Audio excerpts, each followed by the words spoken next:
हाथी और तोता। एक तोता बहुत लंबे समय से पिंजरे में रह रह कर तंग आ चुकी थी। वह खुला आकाश में उड़ना चाहती थी। बहुत प्रयत्न करके आखिरकार तोता पिंजरे से उड़कर बाहर जंगल में आ पहुंची। तोते को जंगल का वातावरण बहुत पसंद आ गया। हर रोज तरह तरह के मीठे फल खाती थी। पगली जैसी उछलती फिरती जंगल के चारों ओर घूमती थी। अपना जीवन बहुत खुशी खुशी बिताने लगी। एक दिन तोते को एक बड़ा पेड़ के नीचे सोता हुआ एक हाथी दिखाई पड़ी। उसे ऐसे देखते ही तोते को एक नटखट उपाय आया। चाहे जो कुछ भी हो, वह हाथी को परेशान करके उसे नींद से जगाना चाहिए। बहुत तेजी से पेड़ के ऊपर से नीचे आई। अपने चोंच से हाथी की सूंड पर चुभी। उस चोट से हाथी जाग गई। आंखें खोलकर देखी। तोता पेड़ के ऊपर जाकर हंसने लगी। हाथी नाराज होकर कही, अरे तोता, क्या परेशानी है?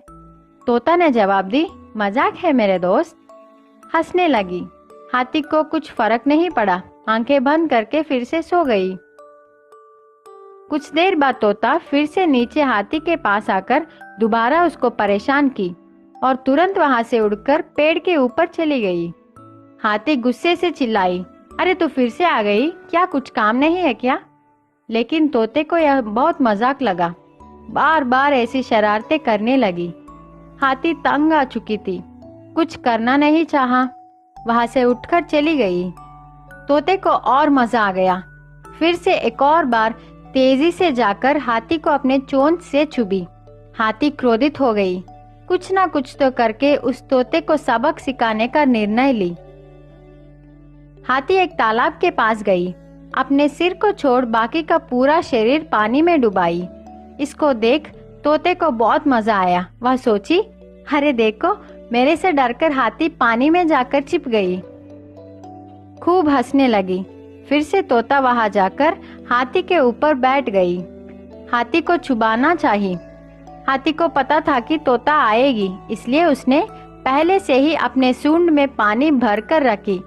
तोता चुभने ही वाली थी, इतने में हाथी ने पानी को झटके से तोते पर झोंकी। तोते को बहुत जोर से लगा।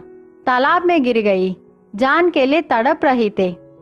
हाथी को तोते पर दया आकर उसको पानी से बाहर निकालकर जमीन पर फेंक दी। तोते ने हाथी से क्षमा मांगी। उसको बहुत अच्छा सबक मिला। हाथी जोर से हंसकर वहां से चली गई। अब तोते को बड़ों और छोटों के बीच अंतर पता चल गया।